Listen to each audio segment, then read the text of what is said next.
Hello అండి, hi అందరికీ నమస్తే. Welcome to kitchen and children channel. ఈరోజు middle class housewife weight లాస్లో డే 8 అనమాట. ఎయిత్ డేలో మనం ఏమేం చేసాము, ఏమేం తిన్నాము అనేది చూపిస్తున్నాను. మార్నింగే డీటాక్స్ వాటర్ కోసం నేను ఒక గిన్నెలో 1 గ్లాస్ వాటర్ వేసి 2 రెమ్మల కరివేపాకు, 2 రెమ్మల పుదీనాను వేసి బాగా ఉడకబెట్టుకోవాలండి నీళ్ళల్లో. ఆ నీళ్ళల్లో ఉడకబెట్టిన తర్వాత మనం వడగట్టుకొని తాగాలి. ఈ కరివేపాకు, పుదీనా ఉడకబెట్టుకొని నీళ్ళు తాగడం వల్ల మన బెల్లీ ఫ్యాట్ అనేది తగ్గుతుంది. అలాగే కరివేపాకు జుట్టుకు కూడా చాలా మంచిదండి. ఇలా పొద్దున్నే కరివేపాకు వాటర్ని తీసుకోవడం వల్ల మన జుట్టు కూడా హెయిర్ గ్రోత్ అవుతుందన్నమాట. తర్వాత ఇక్కడ నేను ఆ రోజు పొంగనాలు వేసానండి. రైస్తో చేసిన దోసపిండి ఉంటే అవే తిన్నానమాట. ఇంకా పొంగనాలు అన్నీ వేసేసి నేను తిన్న తర్వాత కిచెన్ అంతా కూడా ఇలా ఉందన్నమాట, మెస్సీగా. వాటన్నింటిని క్లీన్ చేసేసుకొని తర్వాత ఇక్కడ నేను కాఫీ కలుపుకుంటున్నాను. కాఫీలోకి ఒక చిన్న గ్లాసులో నాది చిన్న స్పూన్ అండి, అందుకే నేను 1 స్పూన్ వేసి హాఫ్ వేసాను అనమాట. అందులో హాఫ్ ప్యాకెట్ బ్రూ ప్యాకెట్ వేస్తున్నాను, బ్రూ పొడి. తర్వాత కొద్దిగా పాలు వేసుకోవాలి. నేను కొద్దిగా మాత్రమే తీసుకుంటానండి, ఎక్కువ ఏం తీసుకోను. రోజుకు ఒకసారి తీసుకుంటాను. అప్పుడైతే 2 సార్లు తీసుకునేదాన్ని, ఇప్పుడు ఒక పూటని తాగుతున్నాను అనమాట. ఇంకా అలా తిరగట్టుకొని కాఫీని ఎంజాయ్ చేసుకుంటూ తాగుతున్నాను అనమాట. మీలో ఎంతమందికి ఇలా బ్రూ కాఫీ అంటే ఇష్టమో కింద కామెంట్లో చెప్పండి. అలాగనే వీడియో నచ్చితే చిన్న లైక్ అయితే ఇవ్వండి. మీరు ఇచ్చే లైక్ వల్ల నాకు చాలా ఎనర్జీ వస్తుందండి. తర్వాత నేను ఇక్కడ పాలకూరతో పెసరపప్పు పాలకూర ఫ్రై చేస్తున్నాను అనమాట. వాటి కోసం ఒక చిన్న గ్లాసులో హాఫ్ కంటే ఎక్కువ పెసరపప్పును నానబెట్టుకున్నానండి. 3 కట్టల పాలకూరకు హాఫ్ కంటే కొంచెం ఎక్కువ పెసరపప్పు అయితే కరెక్ట్గా సరిపోతుంది. నేను 3 కట్టల పాలకూరను బాగా వాష్ చేసి ముక్కలా కట్ చేసుకొని పక్కన పెట్టుకున్నాను. తర్వాత నేను ఇక్కడ స్టవ్ వెలిగించి స్టవ్ మీద కడాయి పెట్టి కడాయిలో 2 టేబుల్ స్పూన్ ఆయిల్ వేసుకోవాలండి. ఆయిల్ వేడైనాక 1 టేబుల్ స్పూన్ ఆవాలు, 1 టేబుల్ స్పూన్ జీలకర్ర వేసుకొని బాగా వేయించుకోవాలి. ఈ పెసరపప్పు పాలకూర ఫ్రై చాలా బాగుంటుంది, చాలా హెల్దీ రెసిపీ అనమాట. తర్వాత నేను ఒక ఆనియన్ని నా సన్న ముక్కలా కట్ చేసుకొని వేయించుకుంటున్నాను. ఈ పెసరపప్పు పాలకూర తినడం వల్ల మన బాడీలో వేడి అనేది తగ్గుతుందని చెప్తూ ఉంటారు కదండి. పెసరపప్పు కూడా ఆరోగ్యానికి చాలా మంచిది. అలాగే పెసరపప్పులో ఉండే కాల్షియం, విటమిన్స్ అన్నీ మన బాడీలోకి వెళ్తాయన్నమాట. ఇలా పెసరపప్పును వారానికి ఒక్కసారైనా కూడా తీసుకోవడానికి ట్రై చేయండి. తర్వాత నేను ఇక్కడ 2 ఒట్టిమిరపకాయలను కూడా తుప్పేసి బాగా వేయించుకుంటున్నాను. తర్వాత 2 రెమ్మల కరివేపాకును కూడా వేసాను అనమాట. అవి కూడా వేసేసి బాగా వేయించుకోవాలి.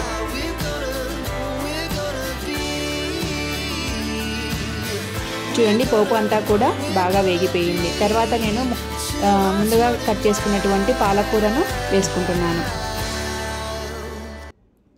ఇలా సన్న ముక్కలా కట్ చేసుకోవాలి పాలకూరను, లేదంటే అది ఆకు అనేది పెద్దగా ఉంటుంది కదండి, అది మనకు మగ్గదనమాట. ఇలా సన్న ముక్కలా కట్ చేసుకొని బాగా వాష్ చేసుకోవాలి, లేదంటే మట్టి అంతా కూడా అలానే ఉంటుందండి. తర్వాత నేను ఆకునంతా వేసేసి ఒకసారి బాగా కలుపుకుంటున్నాను.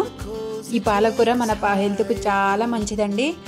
అలాగనే పాలకూరలో ఉండే విటమిన్ ఏ కంటి చూపును మెరుగుపరుస్తుంది. అలాగే వయసు మీద పడ్డ వాళ్ళలో శుక్లాలు వంటి కంటి సమస్యలు వస్తూ ఉంటాయి కదా, వాటికి కూడా చాలా మంచిదండి.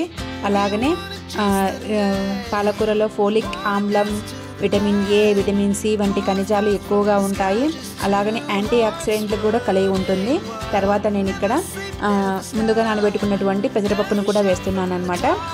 బాగా కలుపుకున్న తర్వాత ఈ పెసరపప్పును కూడా వేసేసుకొని బాగా కలుపుకోవాలి. మనం ఈ పెసరపప్పును సపరేట్గా ఉడకబెట్టాల్సిన అవసరం లేదండి. ఆ పాలకూరతో పాటే బాగా ఉడుకుతుంది. అది కూడా వాటిలో ఉండే వాటర్తోనే మనకు ఆ పెసరపప్పు ఆకు అనేది మెత్తబడిపోతుంది. చూడండి, పెసరపప్పు పాలకూరను కూడా ఒకసారి బాగా కలుపుకున్నాను.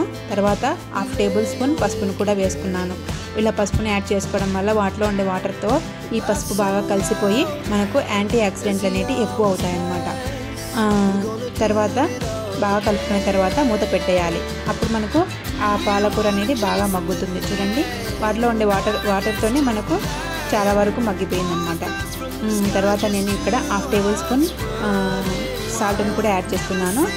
చూడండి, మనం వాటర్ వేయకుండానే వాటిలో ఉండే వాటర్ అంతా కూడా బయటికి వచ్చేసింది.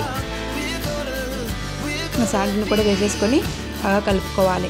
కలుపుకున్న తర్వాత మళ్ళీ ఒకసారి మూత పెట్టేయాలన్నమాట. ఇలా మూత పెట్టడం వల్ల మనకు వాటిలో పాలకూరలో ఉండే విటమిన్స్ అన్నీ కూడా బయటికి వెళ్ళిపోకుండా అలాగనే ఉంటాయి, అలాగనే మగ్గుతుందన్నమాట పాలకూర అనేది. మంటని ఎప్పుడూ కూడా లో టు మీడియం ఫ్లేమ్లో పెట్టి మాత్రమే మగ్గించుకోవాలని, ఇలాంటివన్నీ కూడా, లేదంటే అడగంటేస్తాయి అన్నమాట బౌల్ అంతా కూడా. బాగా కలిపిన తర్వాత మూత పెట్టేస్తాను చూడండి. ఒక 5 నిమిషాలు 10 నిమిషాల కల్లా మనకు చక్కగా మగ్గిపోయి ఉంది. 10 నిమిషాల తర్వాత మూత తీసి చూస్తే చూడండి అన్నీ కూడా బాగా ఉడికిపోయాయి చూడండి. మనకి పెసరపప్పు కానీ పాలకూర కానీ మనం ఎలాంటి వాటర్ వేయకోకుండానే వాటిలో ఉండే వాటర్తోనే మనకు మెత్తబడిపోయింది. తర్వాత ఈ పాలకూరలో జ్ఞాపకశక్తిని మెరుగుపరిచే విటమిన్స్ అన్నీ ఎక్కువగా కూడా ఉంటాయండి.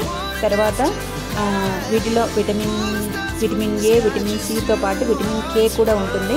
అలాగనే పాలకూర మన ఐరన్, కాల్షియం, పొటాషియం ఇలాంటివన్నీ కూడా పాలకూరలో ఎక్కువగా ఉంటాయి. అలాగనే పాలకూరలో పీచు పదార్థం ఎక్కువగా ఉంటుందండి. పీచు పదార్థం ఎక్కువగా ఉండడం వల్ల మన డైజెషన్కి కూడా చాలా మంచిదన్నమాట. తర్వాత నేను ఇక్కడ అంతా మగ్గిపోయిన తర్వాత కొబ్బరి పొడిని చల్లుతున్నాను. కొబ్బరి, కారం పొడి, తెల్లవాయలు వేసి కొబ్బరి పొడిని పట్టిన కొబ్బరి పొడిని వేస్తున్నాను అనమాట. ఈ కొబ్బరి పొడిని నేను చాలా వరకు స్టోర్ చేసుకుంటానని అది ఇంకా ఇలా ఫ్రైలలో ఎప్పుడు వాడుతూ ఉంటానన్నమాట. అందుకే మీకు చూపించలేదు. ఇంకా కొబ్బరి పొడిని అంతా కూడా వేసుకున్న తర్వాత బాగా కలుపుకోవాలి. చూడండి బాగా కలుపుకున్నాను. సాల్ట్ సరిపోయిందా లేదా అని కూడా ఒకసారి చెక్ చేసుకోవాలన్నమాట. నాకు సాల్ట్ సరిపోలేదు కాబట్టి కొద్దిగా సాల్ట్ని కూడా యాడ్ చేసుకున్నాను. మీకు సరిపోయిందా లేదా అని చెక్ చేసుకొని ఈ పాలకూరలో సాల్ట్ని కూడా వేసుకొని అడ్జస్ట్ చేసుకొని బాగా కలుపుకోవాలి. ఇంకా ఇప్పుడు ఒక 5 నిమిషాల పాటు మగ్గిస్తే మనకు పాలకూర పెసరపప్పు ఫ్రై అనేది రెడీ అయిపోతుంది. ఇలా పాలకూర పెసరపప్పు ఫ్రైని పిల్లలకి కూడా ఇవ్వడం వల్ల వాళ్ళ ఆరోగ్యం కూడా చాలా బాగుంటుందండి. ఇంకా నేను ఇక్కడ పెసరపప్పు పాలకూర ఫ్రై అనేది రెడీ అయిపోయింది. ఇంకా వాటిని బాగా కలుపుకున్న తర్వాత వాటిపైన మూత పెట్టేయాలి.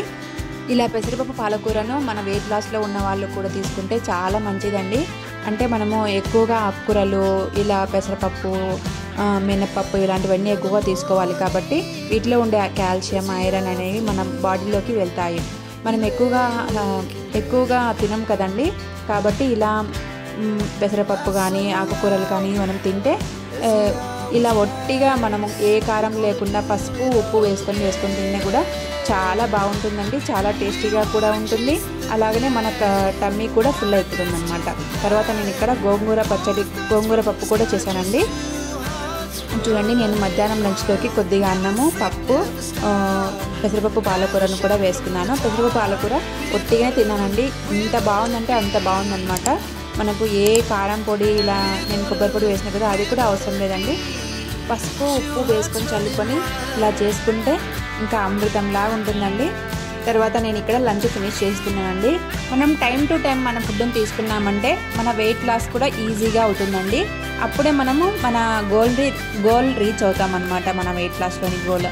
తర్వాత మధ్యాహ్నం స్నాక్స్లోకి నేను ఇక్కడ బాదం పప్పు, జీడిపప్పు, కిస్మిస్లు, శనగపప్పులు నానబెట్టుకొని తింటున్నాను. అలాగనే అరటిపండు, జామకాయ కూడా తింటున్నాను. వీడియో నచ్చితే లైక్, షేర్, సబ్స్క్రైబ్ చేసుకొని మా ఛానల్ని ఆదరించండి. ఇలా మంచి వీడియోస్ మీకు అందిస్తాను.